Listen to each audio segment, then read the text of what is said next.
ਪ੍ਰਾਕਥਨ। ਇਸ ਸ਼ਬਦ ਵਿੱਚ ਦੱਸਿਆ ਹੈ ਕਿ ਕਾਲ ਸਭ ਦੇ ਸਿਰ ਤੇ ਅਚਾਨਕ ਪੈਂਦਾ ਹੈ ਤੇ ਅਟਲ ਹੈ, ਪਰ ਟਲ ਵੀ ਸਕਦਾ ਹੈ ਗੁਰੂ ਤੋਂ ਨਾਮ ਪ੍ਰਾਪਤ ਕਰਕੇ ਸੱਚ ਨੂੰ ਪਹੁੰਚ ਪੈਣ ਨਾਲ। ਕਾਲ ਦੇ ਚੱਕਰ ਤੋਂ ਜੀਵ ਨਿਕਲ ਜਾਂਦਾ ਹੈ ਤੇ ਉੱਥੇ ਅਪੜਦਾ ਹੈ ਜਿੱਥੇ ਕਾਲ ਦੀ ਪਹੁੰਚ ਨਹੀਂ। ਬ੍ਰਹਮ ਗਿਆਨੀ ਦੀ ਦ੍ਰਿਸ਼ਟੀ ਕਾਲ ਦੇ ਚੋਗ ਵਿੱਚ ਫਾਥੇ ਲੋਕਾਂ ਨੂੰ ਦੇਖ ਕੇ ਉਹਨਾਂ ਨੂੰ ਤਿਰਸਕਾਰਨ ਦੀ ਨਹੀਂ, ਪਰ ਹੁਕਮ ਨੂੰ ਵੇਖਣ ਦੀ ਹੈ। ਸ੍ਰੀ ਰਾਗ ਮਹੱਲਾ ਪਹਿਲਾ। ਮਛਲੀ ਜਾਲ ਨ ਜਾਣਿਆ, ਸਰ ਖਾਰਾ ਅਸਗਾਹ। ਅਸਗਾਹ ਤੇ ਖਾਰੇ ਸਮੁੰਦਰ ਵਿੱਚ ਵਸਦਿਆਂ ਹੇ ਮੱਛੀ, ਤੂੰ ਜਾਲ ਨੂੰ ਨਾ ਜਾਣਿਆ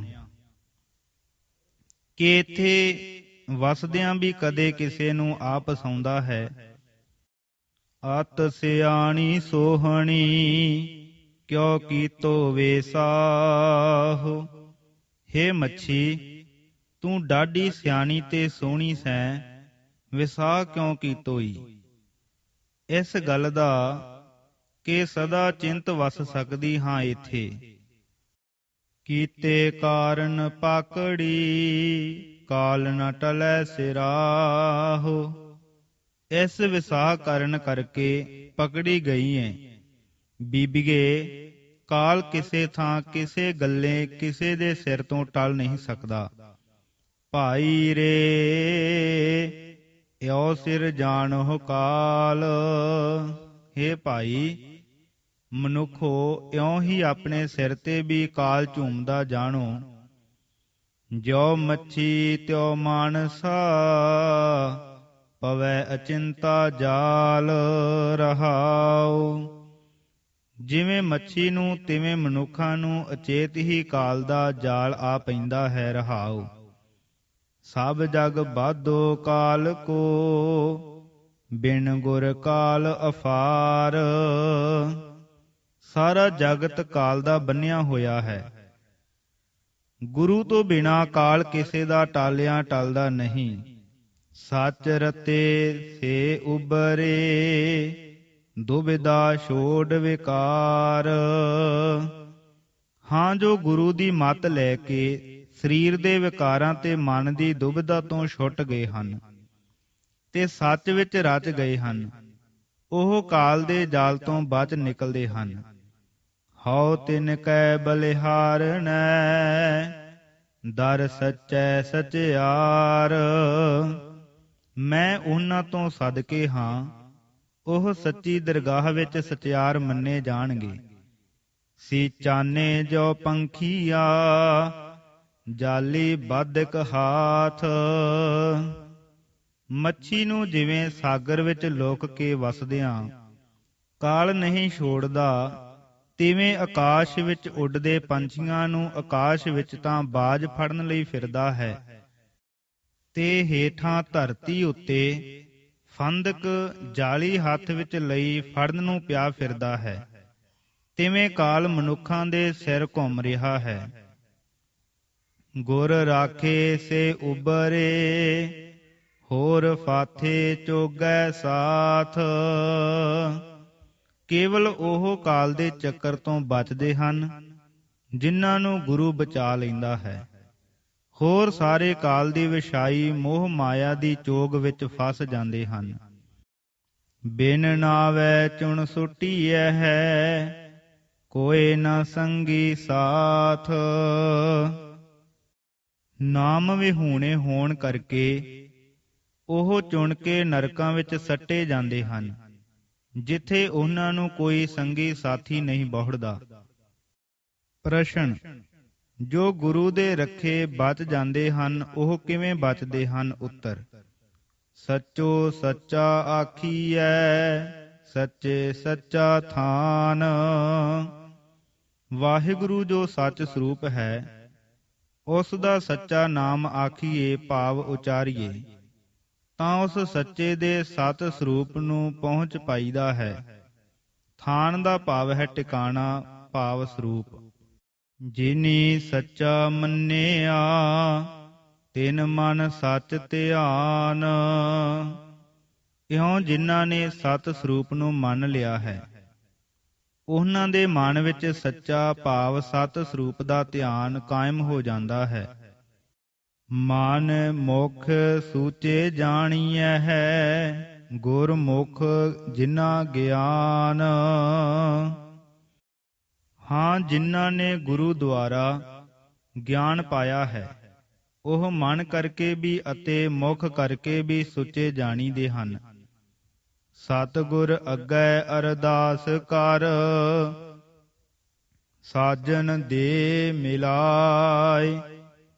ਹੁਣ ਭਾਈ, ਉੱਪਰਲੀ ਵਿਚਾਰ ਕਰਕੇ ਤੈਨੂੰ ਉਪਦੇਸ਼ ਇਹ ਹੈ ਕਿ ਸਤਿਗੁਰੂ ਅੱਗੇ ਅਰਦਾਸ ਕਰ, ਜੋ ਉਹ ਤੈਨੂੰ ਪਰਮੇਸ਼ਰ ਮਿਲਾ ਦੇਵੇ। ਸਾਜਣ ਮਿਲਿਐ ਸੁਖ ਪਾਇਆ, ਜਮਦੂਤ ਮੋਏ ਬਿਖ ਖਾਏ। ਸੱਜਣ ਨੂੰ ਮਿਲ ਕੇ ਤੈਨੂੰ ਪਤਾ ਲੱਗੇਗਾ ਕਿ ਤੂੰ ਵਾਂਛਿਤ ਸੁਖ ਪਾ ਲਿਆ ਹੈ। ਫਿਰ ਜਮ ਦੇ ਦੂਤ ਤੇਰੇ ਲਈ ਜ਼ਹਿਰ ਖਾ ਕੇ ਮਰ ਗਏ ਹਨ, ਭਾਵ ਕਾਲ ਤੇਰੇ ਸਿਰੋਂ ਟਲ ਜਾਏਗਾ। ਨਾਵੈ ਅੰਦਰ ਹਉ ਵਸਾਂ, ਨਾਉ ਵਸੈ ਮਨ ਆਏ। ਹਾਂ, ਜੇ ਨਾਮ ਤੇਰੇ ਅੰਦਰ ਆ ਵਸੇਗਾ ਤਾਂ ਤੂੰ ਕੀ ਦੇਖੇਂਗਾ ਕਿ ਮੈਂ ਨਾਮ ਵਿੱਚ ਵਸ ਰਿਹਾ ਹਾਂ। ਭਾਵ ਜੇ ਤੂੰ ਗੁਰੂ ਦੇ ਦਿੱਤੇ ਨਾਮ ਨੂੰ ਮਨ ਵਿੱਚ ਵਸਾ ਲਿਆ ਤਾਂ ਵਿਆਪਕ ਨਾਮ ਵਿੱਚ ਤੇਰਾ ਵਾਸਾ ਹੋ ਜਾਏਗਾ। ਤੂੰ ਪ੍ਰਤੀਤ ਕਰੇਂਗਾ ਕਿ ਮੈਂ ਨਾਮ ਨਹੀਂ ਸਿਮਰ ਰਿਹਾ, ਮੈਂ ਤਾਂ ਨਾਮ ਵਿੱਚ ਵਸ ਰਿਹਾ ਹਾਂ। ਬਾਜ ਗੁਰੂ ਗੋਬਾਰ ਹੈ, ਬਿਨ ਸ਼ਬਦੈ ਬੂਝ ਨ ਪਾਏ। ਪਰ ਇਹ ਗੱਲ ਨਿਗੁਰੇ ਦੀ ਸਮਝੇ ਪੈਣੀ ਕਠਿਨ ਹੈ, ਕਿਉਂਕਿ ਗੁਰੂ ਤੋਂ ਬਿਨਾਂ ਹਨੇਰਾ ਰਹਿੰਦਾ ਹੈ। ਗੁਰੂ ਦੇ ਉਪਦੇਸ਼ ਬਿਨਾਂ ਸੋਝੀ ਨਹੀਂ ਪੈਂਦੀ ਕਿ ਕੀਕੂ ਨਾਮ ਜੇ ਮਨ ਵਿੱਚ ਵਸ ਜਾਵੇ ਤਾਂ ਨਾਮ ਵਿੱਚ ਨਿਵਾਸ ਹੋ ਜਾਂਦਾ ਹੈ। ਗੁਰਮਤਿ ਪਰਗਾਸ ਹੋਏ, ਸੱਚ ਰਹਿ ਲਿਵ ਲਾਏ। ਹਾਂ, ਗੁਰੂ ਦੀ ਮੱਤ ਨਾਲ ਹੀ ਚਾਨਣ ਹੋ ਜਾਂਦਾ ਹੈ। ਫਿਰ ਜੀਵਨ ਇਸ ਨਾਮ ਨਿਵਾਸ ਨਾਲ ਸਤ ਸਰੂਪ ਵਿੱਚ ਲਿਵ ਲਾਈ ਰੱਖਦਾ ਹੈ। ਤਿਥੈ ਕਾਲ ਨ ਸੰਚਰੈ, ਜੋਤੀ ਜੋਤ ਸਮਾਏ। ਅਤੇ ਜੋਤੀ ਸਰੂਪ ਵਿੱਚ ਉਸ ਦੀ ਜੋਤ ਜਾ ਸਮਾਉਂਦੀ ਹੈ, ਜਿੱਥੇ ਕਿ ਕਾਲ ਦਾ ਪ੍ਰਵੇਸ਼ ਹੀ ਨਹੀਂ ਹੈ, ਕਿਉਂਕਿ ਸਤ ਸਰੂਪ ਵਾਹਿਗੁਰੂ ਦੇਸ਼ ਕਾਲ ਤੋਂ ਪਰੇ ਹੈ। ਤੂੰ ਹੈ ਸਾਜਣ ਤੂੰ ਸੁਜਾਨ, ਤੂੰ ਆਪੇ ਮੇਲਣਹਾਰ। ਅਰਦਾਸ। ਹੇ ਵਾਹਿਗੁਰੂ, ਤੂੰ ਹੀ ਸੱਚਾ ਸੱਜਣ ਹੈ, ਤੂੰ ਹੀ ਸਭ ਕੁਝ ਜਾਣਨੇ ਵਾਲਾ ਹੈ, ਤੂੰ ਹੀ ਜੀਵਾਂ ਨੂੰ ਆਪਣੇ ਨਾਲ ਮੇਲ ਲੈਣ ਵਾਲਾ ਹੈ। ਗੁਰ ਸਬਦੀ ਸਾਲਾਹੀਐ, ਅੰਤ ਨ ਪਾਰਾਵਾਰ। ਤੇਰਾ ਅੰਤ ਨਹੀਂ, ਤੇਰਾ ਪਾਰ ਉਰਾਰ ਨਹੀਂ। ਸਾਨੂੰ ਚਾਹੀਦਾ ਹੈ ਕਿ ਗੁਰੂ ਦੇ ਸ਼ਬਦ ਦੁਆਰਾ ਤੇਰੀ ਸਿਫਤ ਸਲਾਹ ਕਰੀਏ, ਕਿਉਂਕਿ ਤਿਥੈ ਕਾਲ ਨ ਪੜੈ, ਜਿਥੈ ਗੁਰ ਕਾ ਸ਼ਬਦ ਅਪਾਰ। ਗੁਰੂ ਦਾ ਉਪਦੇਸ਼ ਉਥੇ ਲੈ ਖੜਦਾ ਹੈ ਜਿੱਥੇ ਕਿ ਕਾਲ ਪਹੁੰਚ ਹੀ ਨਹੀਂ ਸਕਦਾ। ਉਹ ਹੈ ਅਪਾਰ ਪਦਵੀ।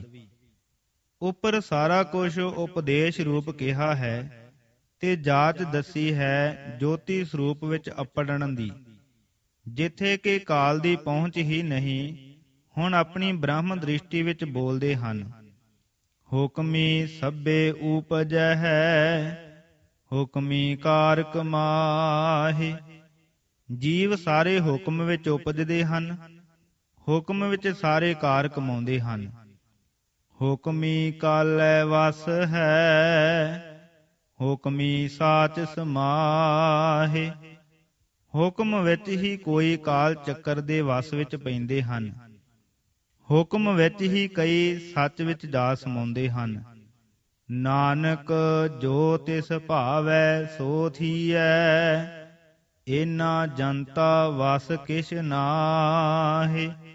ਹੇ ਨਾਨਕ, ਜੋ ਉਸ ਨੂੰ ਭਾਉਂਦਾ ਹੈ ਉਹੀ ਹੁੰਦਾ ਹੈ। ਇਹਨਾਂ ਜੀਵਾਂ ਦੇ ਵਸ ਵਿੱਚ ਕੁਛ ਨਹੀਂ ਹੈ। ਵਿਆਖਿਆ। ਰਹਾਉ ਤੱਕ ਮੱਛੀ ਦਾ ਦ੍ਰਿਸ਼ਟਾਂਤ ਦੇ ਕੇ ਦੱਸਿਆ ਹੈ ਕਿ ਸਭ ਦੇ ਸਿਰ ਤੇ ਕਾਲ ਹੈ, ਕਾਲ ਨਹੀਂ ਟਲਦਾ ਕਿਸੇ ਦੇ ਸਿਰ ਤੋਂ, ਅਤੇ ਇਹ ਅਚਿੰਤਾ ਆ ਪੈਂਦਾ ਹੈ। ਕੇਲ ਕਰੇਂਦੇ ਹੰਝਨੋ ਅਚਿੰਤੇ ਬਾਜ ਪਏ। ਸ਼ਲੋਕ ਫਰੀਦ। ਅੰਕ 2 ਵਿੱਚ ਦੱਸਿਆ ਹੈ ਕਿ ਕਾਲ ਸਿਰੋਂ ਟਲ ਸਕਦਾ ਹੈ। ਉਸ ਦੀ ਡੌਲ ਇਹ ਹੈ ਕਿ ਗੁਰੂ ਦੀ ਸ਼ਰਨ ਲਵੇ ਤੇ ਉਸ ਦੀ ਮੱਤ ਨਾਲ ਸਦਾ ਸਤ ਸਰੂਪ ਵਾਹਿਗੁਰੂ ਵਿੱਚ ਪ੍ਰੇਮ ਕਰੇ। ਸਰੀਰ ਦੇ ਵਿਕਾਰ ਤੇ ਮਨ ਵਿੱਚੋਂ ਦਵੈਤ ਭਾਵ ਦੂਰ ਕਰੇ, ਤਦ ਸਚਿਆਰ ਹੋ ਜਾਈਦਾ ਹੈ। ਕਿਵ ਸਚਿਆਰਾ ਹੋਈਐ ਜਪਜੀ ਵਿੱਚ ਪੁੱਛੇ ਪ੍ਰਸ਼ਨ ਦਾ ਉੱਤਰ ਹੈ ਕਿ ਇਉਂ ਸਚਿਆਰ ਹੋ ਜਾਸੋ। ਪਰ ਇਸ ਦਾ ਇਹ ਭਾਵ ਨਹੀਂ ਕਿ ਇਸ ਵਿਧੀ ਨਾਲ ਹੁਣ ਦੇ ਮਿਲੇ ਐਸੇ ਸਰੀਰ ਦਾ ਅੰਤ ਨਾ ਹੋਸੀ, ਪਰ ਇਹ ਕਿ ਕਾਲ ਚੱਕਰ ਦੀ ਘੁਮਾਟੀ ਵਿੱਚੋਂ ਨਿਕਲ ਜਾਸੀ, ਜਨਮ ਮਰਨ ਮਿਟ ਜਾਸੀ। ਅੰਕ 3 ਨਵਾਂ ਦ੍ਰਿਸ਼ਟਾਂਤ ਲੈਂਦੇ ਹਨ ਪੰਛੀਆਂ ਦਾ, ਜਿਨ੍ਹਾਂ ਨੂੰ ਅਚਾਨਕ ਬਾਜ ਦੇ ਰੂਪ ਵਿੱਚ ਆਕਾਸ਼ਾਂ ਵਿੱਚ ਉੱਡਦਿਆਂ ਤੇ ਬ੍ਰਿਸ਼ਾਂ ਤੇ ਬੈਠਿਆਂ ਕਾਲ ਆ ਝਪਟਦਾ ਹੈ। ਇੱਧਰ ਧਰਤੀ ਉੱਤੇ ਆਉਣ ਤਾਂ ਉਹਨਾਂ ਨੂੰ ਫਾਉਣ ਲਈ ਫੰਦਕ ਜਾਲੀ ਲਈ ਫਿਰਦਾ ਹੈ, ਜਿਸ ਦੀ ਜਾਲੀ ਵਿੱਚ ਚੋਗੇ ਦੇ ਲਾਲਚ ਕਰਕੇ ਪੰਛੀ ਅਚਾਨਕ ਫਸ ਮਰਦੇ ਹਨ। ਇਸੀ ਤਰ੍ਹਾਂ ਕਾਲ ਫੰਦਕ ਦੀ ਖਿਲਾਰੀ ਮੋਹ ਮਾਇਆ ਦੀ ਚੋਗ ਵਿੱਚ ਮਨੁੱਖ ਫਸ ਕੇ ਕਾਲ ਦਾ ਸ਼ਿਕਾਰ ਹੋ ਰਹੇ ਹਨ। ਸਮੁੰਦਰ, ਅਸਮਾਨ, ਧਰਤੀ ਤੇ ਅਚਾਨਕ ਕਾਲ ਦੇ ਤ੍ਰੈ ਦ੍ਰਿਸ਼ਟਾਂਤ ਵਰਤ ਕੇ ਮਨੁੱਖ ਦੇ ਅਚਿੰਤ ਕਾਲ ਵਿੱਚ ਫਸਣ ਨੂੰ ਸੂਚਿਤ ਕੀਤਾ ਹੈ। ਅੰਕ 4, 5, 6 ਵਿੱਚ ਦੱਸਿਆ ਹੈ ਕਿ ਮਨੁੱਖ ਦੇ ਸਿਰੋਂ ਕਾਲ ਦਾ ਚੱਕਰ ਕਿਵੇਂ ਟਲੇ। ਪਹਿਲੀ ਗੱਲ ਦੱਸੀ ਹੈ ਗੁਰੂ। ਗੁਰੂ ਸ਼ਬਦ ਦੇਵੇਗਾ, ਆਪਣੀ ਮੱਤ ਵਿੱਚ ਟੋਰੇਗਾ। ਉਸ ਦੇ ਅੱਗੇ ਅਰਦਾਸ ਕਰ ਤੇ ਉਹ ਦੱਸੇਗਾ ਕਿ ਇੱਕ ਸੱਜਣ ਹੈ ਸੱਚਾ। ਉਹ ਹੈ ਸੱਚਾ ਭਾਵ ਸਤ ਸਰੂਪ ਵਾਹਿਗੁਰੂ। ਉਸ ਦੇ ਮਿਲਿਆਂ ਕਾਲ ਤੇਰੇ ਤੇ ਹਾਵੀ ਨਹੀਂ ਰਹੇਗਾ। ਉਸ ਵਿੱਚ ਧਿਆਨ ਜੋੜੀ ਰੱਖ, ਉਸ ਦਾ ਗਿਆਨ ਪ੍ਰਾਪਤ ਕਰ। ਇਹ ਗਿਆਨ ਤੇ ਧਿਆਨ ਨਾਮ ਨਾਲ ਪ੍ਰਾਪਤ ਹੋਵੇਗਾ। ਨਾਮ ਗੁਰੂ ਦਾ ਦਿੱਤਾ, ਨਾਮ ਅਰਾਧ।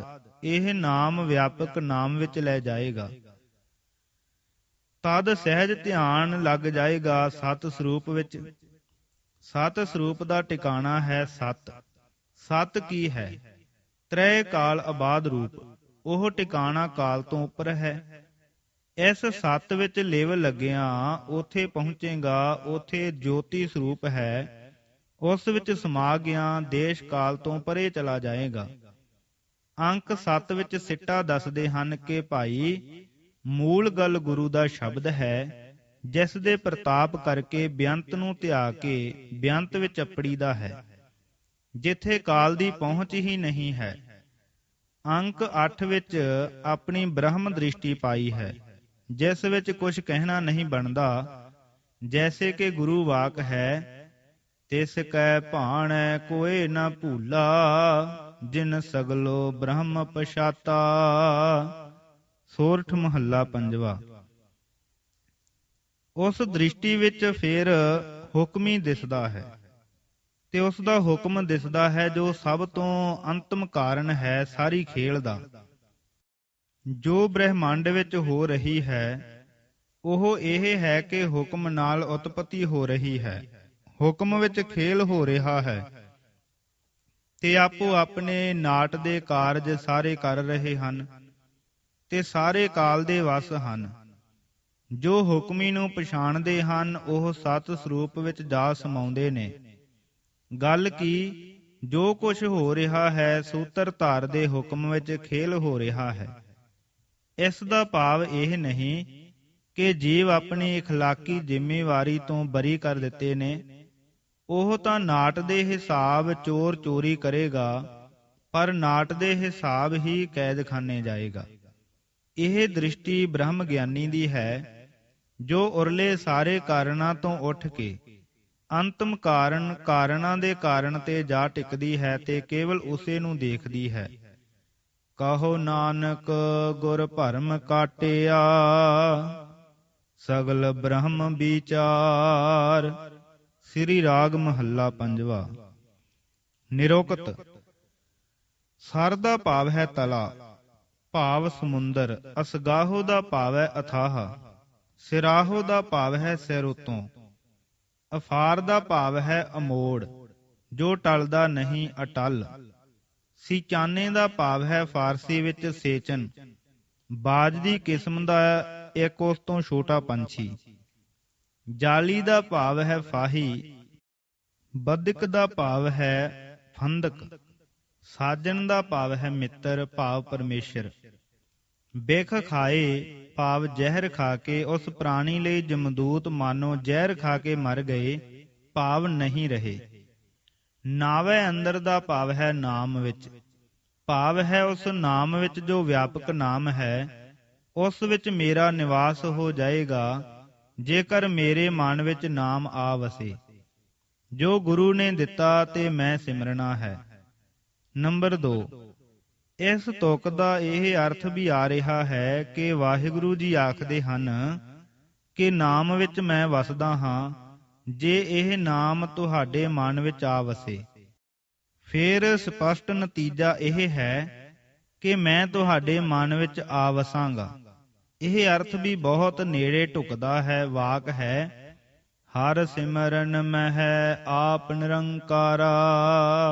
ਸੁਖਮਨੀ ਸਾਹਿਬ ਪਹਿਲੀ ਅਸ਼ਟਪਦੀ। ਨੰਬਰ 3। ਜੇ ਨਾਮ ਮੇਰੇ ਵਿੱਚ ਆ ਵਸੇ ਤਾਂ ਮੈਂ ਨਾਮ ਵਿੱਚ ਵਸਾਂਗਾ। ਨੰਬਰ 4। ਜੇ ਮੈਂ ਨਾਮ ਵਿੱਚ ਵਸ ਜਾਵਾਂ ਤਾਂ ਨਾਮੀ ਮੇਰੇ ਵਿੱਚ ਆ ਕੇ ਵਸ ਜਾਏਗਾ।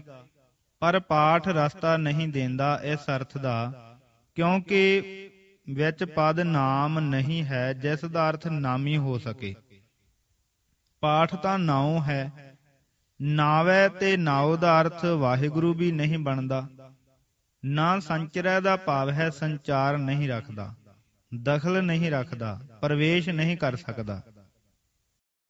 ਪ੍ਰਾਕਥਨ। ਇਉਂ ਜਾਪਦਾ ਹੈ ਕਿ ਕਿਸੇ ਵਾਹਿਗੁਰੂ ਦੇ ਰਾਹ ਤੁਰ ਰਹੇ ਜਗਿਆਸੂ ਨੂੰ ਜੋ ਉਖੜਨ ਲੱਗਾ ਹੈ ਉਸ ਪ੍ਰਤੀ ਉਪਦੇਸ਼ ਹੈ ਤੇ ਅੰਕ 5 ਮਗਰੋਂ ਤਾਂ ਮਾਇਆ ਦੇ ਵਪਾਰੀ। ਇੱਕ ਅਰਥ ਕਥਾ ਵਾਰਤਾ ਕਰਨ ਵਾਲੇ ਪੰਡਤ ਪ੍ਰਤ ਉਪਦੇਸ਼ ਹੈ। ਸ੍ਰੀ ਰਾਗ ਮਹੱਲਾ ਪਹਿਲਾ। ਮਨ ਝੂਠੈ ਤਨ ਝੂਠ ਹੈ, ਜਿਹਵਾ ਝੂਠੀ ਹੋਇ। ਜੋ ਮਨ ਵਿੱਚ ਜਾਂ ਮਨ ਕਰਕੇ ਝੂਠੇ ਹਨ, ਉਹਨਾਂ ਦੇ ਤਨ ਵਿੱਚ ਵੀ ਝੂਠ ਵਿਆਪੀ ਹੁੰਦੀ ਹੈ ਅਤੇ ਉਹਨਾਂ ਦੀ ਜੀਭ ਵੀ ਝੂਠੀ ਹੋ ਜਾਂਦੀ ਹੈ। ਮੁਖ ਝੂਠੈ ਝੂਠ ਬੋਲਣਾ, ਕਿਉ ਕਰ ਸੂਚਾ ਹੋਇ। ਫਿਰ ਉਹਨਾਂ ਨੇ ਮੂੰਹ ਦੁਆਰਾ ਵੀ ਝੂਠ ਹੀ ਬੋਲਣਾ ਹੋਇਆ। ਹੁਣ ਉਹਨਾਂ ਦੇ ਮਨ ਕੀ ਤਨ ਕੀ ਮੁਖ ਨੇ ਸੁੱਚਾ ਕਿਸ ਤਰ੍ਹਾਂ ਹੋਣਾ ਹੋਇਆ। ਹੁਣ ਸੁੱਚੇ ਹੋਣ ਦੀ ਜਾਚ ਦੱਸਦੇ ਹਨ। ਬਿਨ ਅਬ ਸ਼ਬਦ ਨ ਮਾਂਜੀਐ, ਸਾਚੇ ਤੇ ਸੁਚ ਹੋਇ। ਇਨਸਾਨ ਦਾ ਝੂਠਾ ਹੋਇਆ ਦਿਲ ਸ਼ਬਦ ਤੋਂ ਬਿਨਾਂ ਮਾਂਜਿਆ ਨਹੀਂ ਜਾਂਦਾ। ਹਾਂ, ਸੱਚੇ ਸ਼ਬਦ ਦੁਆਰਾ ਹੀ ਸੱਚ ਪ੍ਰਾਪਤ ਹੁੰਦਾ ਹੈ। ਭਾਵ ਇਹ ਕਿ ਸੱਚ ਨਾਲ ਝੂਠ ਤੇ ਝੂਠ ਦੂਰ ਹੁੰਦੇ ਹਨ।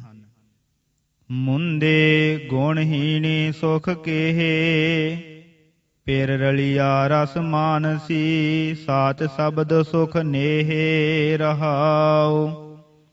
ਹੇ ਜੀਵ ਰੂਪ ਇਸਤਰੀ, ਗੁਰੂ ਸ਼ਬਦ ਦੁਆਰਾ ਸਿੱਖੇ ਜਾਣ ਵਾਲੇ ਗੁਣਾਂ ਤੋਂ ਹੀਣੇ ਰਹਿਆਂ ਆਤਮ ਭਾਵ ਸੁਖ ਕਿਵੇਂ ਹੋ ਸਕਦਾ ਹੈ। ਹਾਂ, ਉਹੀ ਜੀਵ ਰੂਪ ਇਸਤਰੀ ਆਨੰਦ ਦਾਤਾ ਪਤੀ ਪਰਮੇਸ਼ਰ ਨੂੰ ਸਵਾਦ ਨਾਲ ਮਾਣੇਗੀ ਜੋ ਸੱਚੇ ਸ਼ਬਦ ਦੁਆਰਾ ਪਤੀ ਪ੍ਰੇਮ ਵਿੱਚ ਆ ਜਾਂਦੀ ਹੈ। ਹਾਂ, ਉਹੀ ਆਤਮ ਸੁਖ ਵਿੱਚ ਹੁੰਦੀ ਹੈ। ਰਹਾਉ। ਪਿਰ ਪਰਦੇਸੀ ਜੇ ਥੀਐ, ਧਨ ਵਾਂਡੀ ਚੂਰੇ। ਇਹ ਗੱਲ ਨਿਸ਼ਚੈ ਕਰ ਲਓ ਕਿ ਜੇ ਕਿਸੇ ਇਸਤਰੀ ਦਾ ਪਤੀ ਪਰਦੇਸੀ ਹੋ ਜਾਵੇ ਤਾਂ ਵਿਛੜੀ ਇਸਤਰੀ ਪਈ ਝੂਰੇਗੀ। ਜਿਉ ਜਲ ਥੋੜੈ ਮਛਲੀ ਕਰਨ ਪਲਾਵ ਕਰੇ। ਜਿਵੇਂ ਕਿ ਛੋਟੇ ਪਾਣੀ ਵਿੱਚ ਰਹਿ ਗਈ ਮੱਛੀ ਕੀਰਨੇ ਪਾ ਪਾ ਰੋਂਦੀ ਹੈ, ਤਿਵੇਂ ਪ੍ਰਭੂ ਤੋਂ ਵਿਛੜੇ ਜੀਵ ਵਿਰਲਾਪ ਕਰਦੇ ਹਨ। ਫਿਰ ਭਾਵੈ ਸੁਖ ਪਾਈਐ ਜਾ ਆਪੇ ਨਦਰ ਕਰੇ। ਪਰ ਜੇ ਪਤੀ ਪਰਮੇਸ਼ਰ ਨੂੰ ਭਾਵੇ ਤਾਂ ਸੁਖ ਪਾਈਦਾ ਹੈ। ਹਾਂ, ਜਦੋਂ ਉਹ ਆਪੇ ਮਿਹਰ ਦੀ ਨਜ਼ਰ ਪਾਵੇ ਤਾਂ। ਫਿਰ ਸਾਲਾਹੀ ਆਪਣਾ ਸਖੀ ਸਹੇਲੀ ਨਾਲ। ਇਸ ਲਈ ਮੈਂ ਇਹ ਸਿਧਾਂਤ ਕੱਢਿਆ ਹੈ ਕਿ ਸਦਾ ਆਪਣੇ ਪਤੀ ਪਰਮੇਸ਼ਰ ਦੀ ਉਸਤਤ ਕਰਾਂ। ਹਾਂ, ਆਪਣੀਆਂ ਸਖੀਆਂ ਸਹੇਲੀਆਂ ਰੂਪ ਸਤ ਸੰਗੀਆਂ ਨੂੰ ਨਾਲ ਲੈ ਕੇ ਉਸ ਦਾ ਕੀਰਤਨ ਕਰਾਂ। ਤਨ ਸੋ ਹੈ ਮਨ ਮੋਹਿਆ ਰਤੀ ਰੰਗ ਨਿਹਾਲ। ਉਹ ਪਤੀ ਮੇਰੇ ਤਨ ਵਿੱਚ ਸੁਭਾਏਮਾਨ ਹੈ, ਮਨ ਮੇਰਾ ਉਸ ਵਿੱਚ ਮੋਹਿਤ ਹੋ ਰਿਹਾ ਹੈ। ਮੈਂ ਪ੍ਰੇਮ ਵਿੱਚ ਰੰਗੀ ਹੋਈ ਉਸ ਨੂੰ ਦੇਖ ਰਹੀ ਹਾਂ। ਸ਼ਬਦ ਸਵਾਰੀ ਸੋਹਣੀ ਫਿਰ ਰਾਵੇ ਗੁਣ ਨਾਲ। ਇਸ ਤਰ੍ਹਾਂ ਜੋ ਜੀਵ ਰੂਪ ਇਸਤਰੀ ਸ਼ਬਦ ਦੁਆਰਾ ਸੰਵਾਰੀ ਹੋਈ ਹੈ ਤੇ ਗੁਣਾ ਸੰਯੁਕਤ ਹੈ, ਉਹ ਸੋਹਣੀ ਹੋਈ ਪਤੀ ਪਰਮੇਸ਼ਰ ਦਾ ਆਨੰਦ ਮਾਣਦੀ ਹੈ। ਕਾਮਣ ਕਾਮ ਨ ਆਵਈ ਖੋਟੀ ਅਵਗਣਿਆਰ। ਪਰੰਤੂ ਜੋ ਜੀਵ ਰੂਪ ਇਸਤਰੀ ਖੋਟੀ ਹੈ ਤੇ ਔਗਣਾ ਵਾਲੀ ਹੋ ਜਾਂਦੀ ਹੈ, ਉਹ ਪਤੀ ਪਰਮੇਸ਼ਰ ਦੇ ਕਿਸੇ ਕੰਮ ਵਿੱਚ ਨਹੀਂ ਆਉਂਦੀ। ਨਾ ਸੁਖ ਪਈਐ ਸਹੁਰੈ ਝੂਠ ਜਲੀ ਵੇਕਾਰ। ਉਹ ਪਤੀ ਪਰਮੇਸ਼ਰ ਦੇ ਕਿਸੇ ਕੰਮ ਵਿੱਚ ਨਹੀਂ ਆਉਂਦੀ, ਉਹ ਵਿਕਾਰ ਵਿੱਚ ਤੇ ਝੂਠ ਵਿੱਚ ਸੜਦੀ ਹੈ। ਉਸ ਨੂੰ ਲੋਕ ਪਰਲੋਕ ਵਿੱਚ ਕਿਤੇ ਵੀ ਸੁੱਖ ਨਹੀਂ ਮਿਲਦਾ। ਆਵਣ ਵੰਜਣ ਡਾਖੜੋ ਛੋਡੀ ਕੰਤ ਵਿਸਾਰ। ਉਸ ਨੂੰ ਪਤੀ ਪਰਮੇਸ਼ਰ ਨੇ ਵਿਸਾਰ ਛੱਡਿਆ ਹੈ। ਇਸ ਲਈ ਜਨਮ ਮਰਨ ਦਾ ਕਠਨ ਦੁੱਖ ਹੀ ਉਸ ਲਈ ਬਣਿਆ ਰਹਿੰਦਾ ਹੈ। ਹੁਣ ਪ੍ਰਸ਼ਨ ਕਰਕੇ ਉਸ ਵੱਲ ਇਸ਼ਾਰਾ ਕਰਦੇ ਹਨ ਜਿਸ ਪ੍ਰਥਾਏ ਸ਼ਬਦ ਉਚਾਰ ਹੋ ਰਿਹਾ ਹੈ। ਫਿਰ ਕੀ ਨਾਰ ਸੁਹਾਵਣੀ ਮੁੱਤੀ ਸੋ ਕਿਤ ਸਾਧ। ਇਹ ਤਾਂ ਪਤੀ ਪਰਮੇਸ਼ਰ ਦੀ ਸੁਹਾਵਣੀ ਨਾਰ ਸੀ, ਭਾਵ ਚੰਗਾ ਲੱਗਾ ਹੋਇਆ ਜਗਿਆਸੂ ਸੀ। ਇਹ ਕਿਸ ਸਵਾਦ ਕਰਕੇ ਛੁੱਟੜ ਹੋ ਗਈ। ਫਿਰ ਕੈ ਕਾਮ ਨ ਆਵਈ ਬੋਲੇ ਫਾਦਲ ਬਾਦ। ਇਹ ਹੁਣ ਪਤੀ ਪਰਮੇਸ਼ਰ ਦੇ ਕਿਸੇ ਕੰਮ ਨਹੀਂ ਆ ਸਕਣ ਲੱਗੀ। ਇਹ ਫਜ਼ੂਲ ਬਹਿਸਾਂ ਝਗੜਿਆਂ ਵਾਲੀਆਂ ਗੱਲਾਂ ਕਰਦੀ ਹੈ। ਦਰ ਘਰ ਢੋਈ ਨਾ ਲਹੈ ਛੂਟੀ ਦੂਜੈ ਸਾਧ। ਇਸ ਨੂੰ ਪਰਮੇਸ਼ਰ ਦਰ ਵਿੱਚ ਕੇ ਘਰ ਵਿੱਚ ਕਿਤੇ ਢੋਈ ਨਹੀਂ ਮਿਲਣੀ। ਇਹ ਦੂਜੇ ਸਵਾਦਾਂ ਵਿੱਚ ਲੱਗ ਜਾਣ ਕਰਕੇ ਛੁੱਟੜ ਹੋਈ ਹੈ, ਭਾਵ ਵਾਹਿਗੁਰੂ ਤੋਂ ਬੇਮੁਖ ਹੋ ਗਈ ਹੈ। ਹੁਣ ਸਪਸ਼ਟ ਪਦਾਂ ਵਿੱਚ ਦੱਸਦੇ ਹਨ ਕਿ ਆਪ ਜੀ ਕਿਸੇ ਵਾਹਿਗੁਰੂ ਦੇ ਰਸਤੇ ਤੁਰਦੇ ਵੇਮੁਖ ਪੰਡਤ ਪ੍ਰਥਾਏ ਇਹ ਵਾਕ ਕਹਿ ਰਹੇ ਸਨ, ਪਰ ਹੁਣ ਉਹ ਜਿਹੇ ਸਾਰਿਆਂ ਪੁਰ ਘਟਾ ਕੇ ਸਾਂਝਾ ਉਪਦੇਸ਼ ਕਹਿ ਰਹੇ ਹਨ। ਪੰਡਤ ਵਾਚਹਿ ਪੋਥੀਆ ਨਾ ਬੂਝਹਿ ਵਿਚਾਰ। ਪੰਡਤ ਪੋਥੀਆਂ ਵਾਚਦੇ ਹਨ, ਪਰ ਉਹਨਾਂ ਦੇ ਤਤ ਭਾਵ ਨੂੰ ਵਿਚਾਰਦੇ ਨਹੀਂ। ਅਨ ਕਉ ਮਤੀ ਦੇ ਚਲਹਿ ਮਾਇਆ ਕਾ ਵਾਪਾਰ।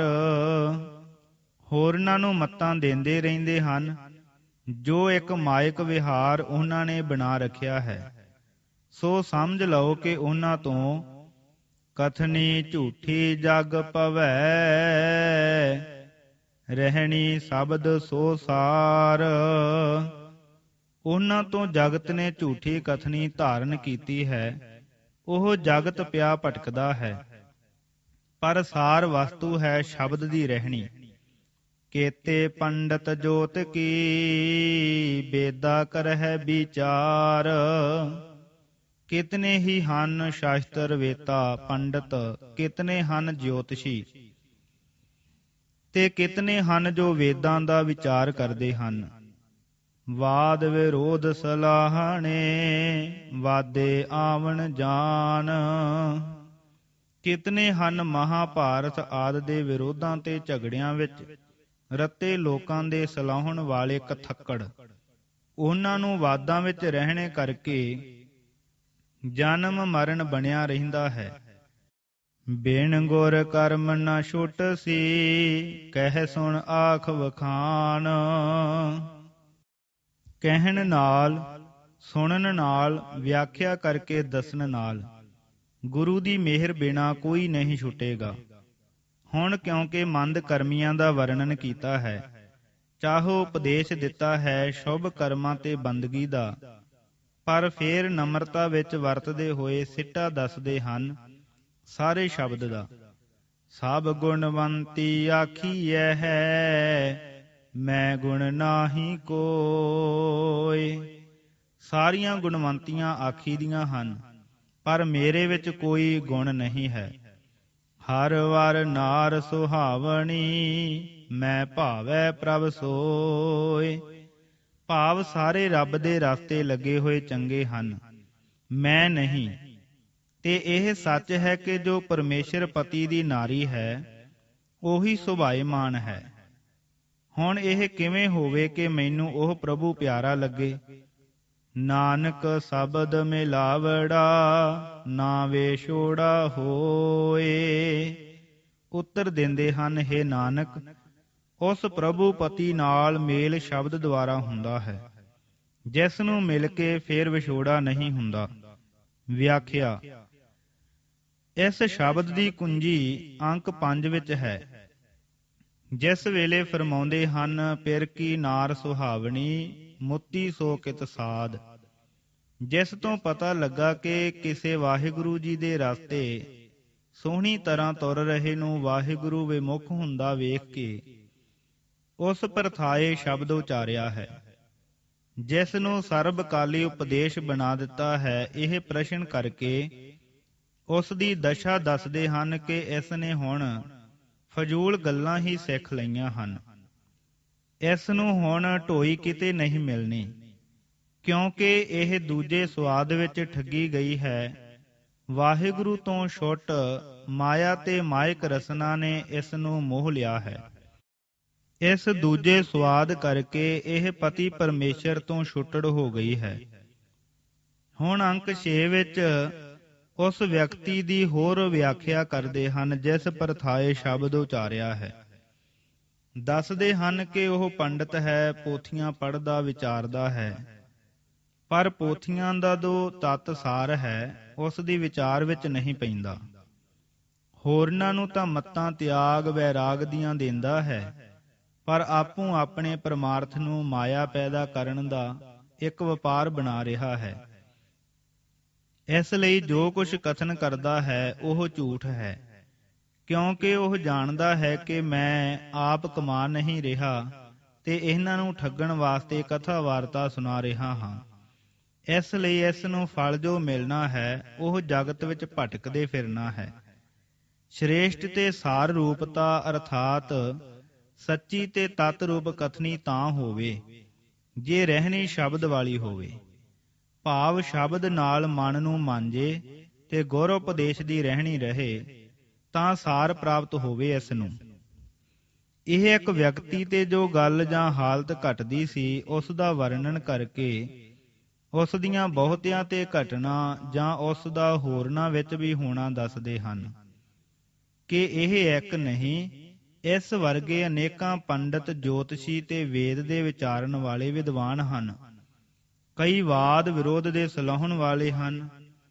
ਭਾਵ ਮਹਾਭਾਰਤ ਆਦਿ ਗ੍ਰੰਥਾਂ ਵਿੱਚ ਝਗੜਿਆਂ ਤੇ ਲੜਾਈਆਂ ਦੇ ਮਾਜਰੇ ਤੇ ਹੋਏ ਸਾਕੇ ਵਰਣਨ ਕਰਦੇ ਹਨ, ਕਥਾ ਵਾਰਤਾ ਸੁਣਾਉਂਦੇ ਹਨ। ਉਹ ਕਿਉਂਕਿ ਝਗੜਿਆਂ ਵਾਲੀਆਂ ਗੱਲਾਂ ਕਥਾ ਕਰਦੇ, ਉਹਨਾਂ ਦੀਆਂ ਸਲਾਹੁਤ ਕਰਦੇ ਤੇ ਕਾਰਨ ਮਾਇਆ ਲਈ ਦੱਸ ਆਏ ਹਨ, ਤਾਂ ਤੇ ਉਹਨਾਂ ਦਾ ਜਨਮ ਮਰਨ ਦਾ ਗੇੜ ਨਹੀਂ ਮੁੱਕਣਾ। ਇਹ ਗੇੜ ਉਹਨਾਂ ਦਾ ਗੁਰੂ ਦੀ ਬਖਸ਼ਿਸ਼ ਦੇ ਬਿਨਾਂ ਨਹੀਂ ਛੁੱਟਣਾ। ਹੁਣ ਇਸ ਨਾਲ ਮੇਲੋ ਅੰਕ 1 ਨੂੰ ਕਿ ਐਸੇ ਪੁਰਖਾਂ ਦੀ ਹਾਲਤ ਦੇਖ ਕੇ ਅਸੂਲ ਵਰਣਨ ਕਰਦੇ ਹਨ ਕਿ ਪਰਮੇਸ਼ਰ ਜੋ ਸੱਚਾ ਤੇ ਸੁੱਚਾ ਹੈ ਤੇ ਦਿਲ ਜਿਸ ਦਾ ਨਿਜ ਨਿਵਾਸ ਦਾ ਥਾਂ ਹੈ, ਉਸ ਦੀ ਬਜਾਏ ਝੂਠੀ ਮਾਇਆ ਦਾ ਪ੍ਰੇਮ ਜਦ ਮਨ ਵਿੱਚ ਵੜ ਗਿਆ ਤਾਂ ਮਨ ਝੂਠਾ ਹੋ ਗਿਆ। ਜੀਕੂ ਸੁੱਚੇ ਭਾਂਡੇ ਨੂੰ ਕੋਈ ਮੂੰਹ ਲਾ ਦੇਵੇ ਤਾਂ ਉਹ ਝੂਠਾ ਹੋ ਜਾਂਦਾ ਹੈ। ਪਦ ਮਾਂਜੀਏ ਤੋਂ ਪਤਾ ਲੱਗਦਾ ਹੈ ਕਿ ਜਿਵੇਂ ਟੁੱਕਰ ਕਿਸੇ ਦੇ ਟੁੱਕ ਲੈਣ ਨਾਲ ਝੂਠਾ ਹੋ ਜਾਂਦਾ ਹੈ। ਝੂਠੇ ਪਦ ਤੋਂ ਉਹ ਮਤਲਬ ਨਹੀਂ, ਪਰ ਝੂਠੇ ਭਾਂਡੇ ਤੋਂ ਮਤਲਬ ਹੈ, ਕਿਉਂਕਿ ਝੂਠਾ ਟੁੱਕਰ ਮਾਂਜਣ ਨਾਲ ਸੁੱਚਾ ਨਹੀਂ ਹੁੰਦਾ, ਪਰ ਝੂਠਾ ਭਾਂਡਾ ਮਾਂਜਣ ਨਾਲ ਸੁੱਚਾ ਹੋ ਜਾਂਦਾ ਹੈ। ਸੋ ਮਾਇਕ ਪ੍ਰੇਮ ਨਾਲ ਮਨ ਜੋ ਵਾਹਿਗੁਰੂ ਪ੍ਰੇਮ ਨਾਲ ਸੁੱਚਾ ਸੀ, ਝੂਠਾ ਹੋ ਗਿਆ। ਹੁਣ ਮਨ ਦੇ ਝੂਠੇ ਹੋਣ ਨਾਲ ਸਰੀਰ ਵੀ ਝੂਠਾ ਹੋ ਗਿਆ। ਉਹ ਮਾਇਆ ਪ੍ਰਾਪਤੀ ਦੇ ਕੰਮ ਕਰੇਗਾ। ਫਿਰ ਮਾਇਆ ਪ੍ਰਾਪਤੀ ਵਿੱਚ ਛਾਲ ਫਰੇਬ ਦੀ ਲੋੜ ਪਵੇਗੀ ਤਾਂ ਉਸ ਦੀ ਰਸਨਾ ਸੱਚ ਤੋਂ ਉਖੜੇਗੀ। ਸੋ ਸੱਚ ਨਾਲ ਜਿਹਵਾ ਸੁੱਚੀ ਸੀ, ਹੁਣ ਝੂਠ ਬੋਲੇਗੀ ਤਾਂ ਝੂਠੀ ਹੋ ਜਾਏਗੀ। ਮਾਇਕ ਪ੍ਰਾਪਤੀਆਂ ਤੇ ਮਾਇਕ ਭੋਗਾਂ ਲਈ ਝੂਠ ਦੀ ਲੋੜ ਪੈਣੀ ਹੈ। ਸੋ ਉਸ ਦੀ ਝੂਠੀ ਜੀਭ ਜਦ ਝੂਠ ਬੋਲੇਗੀ ਤਾਂ ਮੂੰਹੋਂ ਝੂਠ ਹੀ ਝੂਠ ਬੋਲਣ ਦੀ ਆਦਤ ਪੈ ਜਾਏਗੀ। ਝੂਠ ਬੋਲਣ ਦਾ ਅਸਰ ਮਨ ਤੇ ਪਏਗਾ, ਜੋ ਪਹਿਲੋਂ ਹੀ ਝੂਠਾ ਸੀ। ਸੋ ਉੱਥੇ ਝੂਠ ਰੂਪੀ ਝੂਠ ਹੋਰ ਵਾਪਰਦੀ ਜਾਏਗੀ। ਇਸ ਤਰ੍ਹਾਂ ਮਨ ਦਾ ਅਸਰ ਕਰਮਾਂ ਤੇ ਬਚਨਾਂ ਉੱਤੇ ਤੇ ਕਰਮਾਂ ਤੇ ਬਚਨਾਂ ਦਾ ਅਸਰ ਮਨ ਤੇ ਪੈ ਕੇ ਇੱਕ ਪਾਪ ਮੈ ਚੱਕਰ ਵੱਜ ਜਾਏਗਾ। ਉਸ ਦਾ ਹੁਣ ਸੁੱਚਾ ਤੇ ਸੱਚਾ ਹੋ ਸਕਣਾ ਸ਼ੱਕੀਆ ਹੋ ਗਿਆ। ਇਸ ਲਈ ਪ੍ਰਸ਼ਨ ਕਰਕੇ ਪੁੱਛਦੇ ਹਨ ਕਿ ਉਹ ਕਿਵੇਂ ਸੁੱਚਾ ਹੋਵੇ, ਤੇ ਆਪ ਹੀ ਜਵਾਬ ਦਿੰਦੇ ਹਨ ਕਿ ਸ਼ਬਦ ਦੁਆਰਾ ਹੀ ਮਨ ਮਾਂਜਿਆ ਜਾਂਦਾ ਹੈ। ਸੱਚੇ ਸ਼ਬਦ ਦੁਆਰਾ ਹੀ ਸੱਚ ਪ੍ਰਾਪਤ ਹੁੰਦਾ ਹੈ। ਐਸੇ ਕਹਿਣੇ ਵਿੱਚ ਕਟਾਖ ਇਹ ਹੈ ਕਿ ਜਦ ਸੱਚ ਪ੍ਰਾਪਤ ਹੋ ਜਾਏਗਾ ਤਾਂ ਝੂਠ ਦੂਰ ਹੋ ਜਾਵੇਗਾ। ਜਦ ਝੂਠ ਦੂਰ ਹੋ ਗਿਆ ਤਾਂ ਝੂਠ ਦੀ ਝੂਠ ਲੱਗਣੀ ਦੂਰ ਹੋ ਗਈ। ਤਦ ਤਨ ਤੇ ਮਨ ਆਪੇ ਸੁੱਚਾ ਹੋ ਗਿਆ। ਸੱਚ ਹੋਏ ਕਹਿਣ ਵਿੱਚ ਸੱਚ ਤੇ ਸੱਚ ਕਰਕੇ ਸੁੱਚ ਪ੍ਰਾਪਤੀ ਦੀ ਲੁਪਤੀ ਰੱਖੀ ਹੈ। ਰਹਾਉ ਵਿੱਚ ਦੱਸਦੇ ਹਨ ਕਿ ਗੁਣਹੀਣ ਰਹਿਆਂ ਆਤਮ ਸੁੱਖ ਦੀ ਪ੍ਰਾਪਤੀ ਨਹੀਂ ਹੋ ਸਕਦੀ। ਗੁਣ ਪ੍ਰਾਪਤ ਹੁੰਦਾ ਹੈ ਸੱਚੇ ਸ਼ਬਦ ਦੁਆਰਾ। ਪਤੀ ਪਰਮੇਸ਼ਰ ਵਿੱਚ ਪਿਆਰ ਕਰਦਿਆਂ ਰਹਿਣ ਨਾਲ ਇੱਥੇ ਉਹ ਕਟਾਕ ਸੱਟਿਆ ਨੇ ਜੋ ਪਹਿਲੇ ਅੰਕ ਵਿੱਚ ਝੂਠ ਦੇ ਪ੍ਰੇਮ ਦਾ ਤੇ ਅੰਕ 5 ਵਿੱਚ ਦੂਜੇ ਸਵਾਦ ਵਿੱਚ ਲੁਭਾਏ ਮਾਨਤਾ ਦਾ ਦੱਸਿਆ ਹੈ ਕਿ ਉਹ ਪ੍ਰੇਮ ਤਾਂ ਦੁੱਖ ਦੇਣ ਵਾਲਾ ਹੈ, ਪਰ ਸਤ ਸਰੂਪ ਦੇ ਪ੍ਰੇਮ ਵਿੱਚ ਜੋ ਸ਼ਬਦ ਦੁਆਰਾ ਲੱਗਦਾ ਹੈ ਉਸ ਨੂੰ ਆਤਮ ਸੁੱਖ ਪ੍ਰਾਪਤ ਹੁੰਦਾ ਹੈ। ਅੰਕ 2 ਵਿੱਚ ਫਿਰ ਇਹੋ ਗੱਲ ਖੋਲੀ ਹੈ ਕਿ ਪਰਮੇਸ਼ਰ ਤੋਂ ਵਿਛੜਿਆ ਮਨਮੁਖ ਝੂਰਦਾ ਤੇ ਦੁਖੀ ਰਹਿੰਦਾ ਹੈ, ਤੇ ਸੁੱਖ ਤਾਂ ਹੀ ਪਾਈਦਾ ਹੈ ਜੇ ਜੀਵ ਪਰਮੇਸ਼ਰ ਨੂੰ ਭਾ ਜਾਵੇ, ਤਾਂ ਤੇ ਜਦ ਉਹ ਕਿਰਪਾ ਕਰੇ ਤਾਂ। ਅੰਕ 3 ਵਿੱਚ ਜਾਚ ਦੱਸਦੇ ਹਨ ਪੈਰ ਨੂੰ ਭਾ ਜਾਣ ਦੀ, ਕਿ ਸਤ ਸੰਗ ਕਰੋ ਤੇ ਸਤ ਸੰਗ ਨਾਲ ਰਲ ਕੇ ਪ੍ਰਭੂ ਦੀ ਕੀਰਤ ਕਰੋ। ਪ੍ਰੇਮ ਵਿੱਚ ਰੰਗਿਆ ਜਾਵੇ ਮਨ, ਉਸ ਪਰ ਮੋਹਿਤ ਹੋਇਆ ਰਹੇ। ਤਦ ਮਨ ਕੀ ਸਰੀਰ ਵੀ ਸੋਹਣਾ ਲੱਗੇਗਾ ਤੇ ਸ਼ਬਦ ਨਾਲ ਸੰਵਾਰਿਆ ਗੁਰਮੁਖ ਇਹਨਾਂ ਗੁਣਾਂ ਨਾਲ ਪਰਮੇਸ਼ਰ ਪ੍ਰਾਪਤੀ ਦਾ ਰਸ ਮਾਣੇਗਾ। ਅੰਕ 4 ਵਿੱਚ ਫੇਰ ਛੁੱਟੜ ਇਸਤਰੀ ਦਾ ਰੂਪਕ ਬਣ ਕੇ ਵਾਹਿਗੁਰੂ ਵਿਮੁਖ ਦਾ ਬੁਰਾ ਹਾਲ ਤੇ ਬੁਰਾ ਅੰਤ ਦੱਸਦੇ ਹਨ। ਇਸ ਤੋਂ ਅੱਗੇ ਫੇਰ ਜੈਸਾ ਕਿ ਉੱਪਰ ਦੱਸ ਆਏ ਹਾਂ ਉਸ ਵਿਅਕਤੀ ਦਾ ਜ਼ਿਕਰ ਚੱਲ ਪੈਂਦਾ ਹੈ ਜਿਸ ਪ੍ਰਥਾਏ ਸ਼ਬਦ ਦਾ ਉਪਦੇਸ਼ ਹੋਇਆ ਹੈ। ਨਿਰੁਕਤ ਮਨ ਝੂਠੇ ਦਾ ਭਾਵ ਹੈ ਜੋ ਮਨ ਵਿੱਚ ਝੂਠਾ ਹੈ, ਮਨ ਵਿੱਚ ਝੂਠੇ ਹੋਣੇ ਕਰਕੇ। ਜਿਹਵਾ ਦਾ ਅਰਥ ਹੈ ਸੰਸਕ੍ਰਿਤੀ ਵਿੱਚ ਜੀਭ ਰਸਨਾ। ਬਿਨ ਸ਼ਬਦ ਇਸ ਅਸ਼ਟਪਦੀ ਵਿੱਚ ਜੋ ਪਦ ਸ਼ਬਦ ਆਇਆ ਹੈ, ਜਿਸ ਤਰ੍ਹਾਂ ਬਿਨ ਸ਼ਬਦ, ਸਾਚ ਸ਼ਬਦ, ਸ਼ਬਦ ਸਵਾਰੀ, ਰਹਿਣੀ ਸ਼ਬਦ, ਸ਼ਬਦ ਮਿਲਾਵੜਾ। ਉਸ ਦੇ ਭਾਵ ਨੂੰ ਸਮਝਣ ਲਈ ਸ੍ਰੀ ਰਾਗ ਮਹੱਲਾ ਪਹਿਲਾ ਦਾ 15ਵਾਂ ਸ਼ਬਦ ਤਨ ਜਲ ਬਲ ਮਾਟੀ ਭਇਆ ਪੜ੍ਹਨਾ ਚਾਹੀਏ, ਜਿੱਥੇ ਫਰਮਾਇਆ ਹੈ ਤਨ ਸੂਚਾ ਸੋ ਆਖੀਐ, ਜਿਸ ਮਹਿ ਸਾਚਾ ਨਾਉ। ਭੈ ਸਚ ਰਾਤੀ ਦੇਹੋਰੀ, ਜਿਹਵਾ ਸਚ ਸੁਆਉ। ਸੱਚੀ ਨਦਰ ਨਿਹਾਲੀਐ, ਬਹੁੜ ਨਾ ਪਾਵੈ ਤਾਉ। ਸ੍ਰੀ ਰਾਗ ਮਹੱਲਾ ਪਹਿਲਾ। ਭਾਵ ਇਹ ਕਿ ਤਨ ਮਨ ਜਿਹਵਾ ਨੇ ਸੋਚਿਆ ਨਾਮ ਨਾਲ ਹੋਣਾ ਹੈ। ਸੋ ਸ਼ਬਦ ਦਾ ਭਾਵ ਨਾਮ ਲੈਣਾ ਚਾਹੀਏ, ਜੋ ਕਿ ਸਿਮਰਨ ਕੀਤਾ ਨਾਮ ਵਿਆਪਕ ਨਾਲ ਅਭੇਦ ਕਰਕੇ ਮਨ ਤਨ ਵਿੱਚ ਵਸ ਪੈਂਦਾ ਹੈ। ਫਿਰ ਫਰਮਾਇਆ ਹੈ ਨਾਮੇ ਸੋਚ ਨਾਮੋ ਪੜੋ, ਨਾਮੇ ਚੱਜ ਆਚਾਰ। ਆਸਾ ਮਹੱਲਾ ਪਹਿਲਾ। ਅਨ ਦਿਨ ਸੂਚੇ ਹਰ ਗੁਣ ਸੰਗਾ। ਆਸਾ ਮਹੱਲਾ ਪਹਿਲਾ। ਅਬ ਦਾ ਭਾਵ ਹੈ ਸੰਸਕ੍ਰਿਤੀ ਵਿੱਚ ਅਬ ਇੱਕ ਉਪਸਰਗ, ਜੋ ਨਿਕਟਤਾ ਆਦ ਭਾਵਾਂ ਲਈ ਪਦਾਂ ਨਾਲ ਲੱਗਦੀ ਹੈ। ਅਬ ਪਲਸ ਅੰਤਰ ਭਾਵ ਹਿਰਦੈ। ਇਸ ਪਦ ਦਾ ਸੰਖੇਪ ਹੈ ਅਬ ਸਿਹਾਰੀ ਦੇ ਨਾਲ ਅਬ ਭੱਬਾ ਮੁਕਤਾ। ਹਿਰਦਾ ਦਿਲ, ਜਿਸ ਤਰ੍ਹਾਂ ਜਲ ਮਹਿ ਕੇ ਤਾ ਰਾਖੀਐ, ਅਬ ਅੰਤਰ ਸੂਕਾ। ਆਸਾ ਮਹੱਲਾ ਪਹਿਲਾ। ਇਸ ਤੋਂ ਅੱਗੇ 7ਵੀਂ ਅਸ਼ਟਪਦੀ ਵਿੱਚ ਪਦ ਅਬ ਹਿਰਦੇ ਅਰਥਾਂ ਵਿੱਚ ਵਰਤਿਆ ਹੈ, ਜਿਸ ਤਰ੍ਹਾਂ ਨਿਰਮਲ ਸਾਚੋ ਮਨ ਵਸੈ, ਸੋ ਜਾਣੈ ਅਬ ਪੀਰ। ਮਾਂਜੀਐ ਦਾ ਭਾਵ ਹੈ ਸਫਾ ਕਰੀਏ। ਜੂਠੇ ਬਰਤਨ ਨੂੰ ਸਵਾਹ ਆਦਿ ਨਾਲ ਸਾਫ਼ ਤੇ ਸੁੱਚਾ ਕਰ ਲੈਣਾ। ਇਹ ਪਦ ਦੋ ਹੋਰ ਅਰਥਾਂ ਵਿੱਚ ਬਣਦਾ ਹੈ।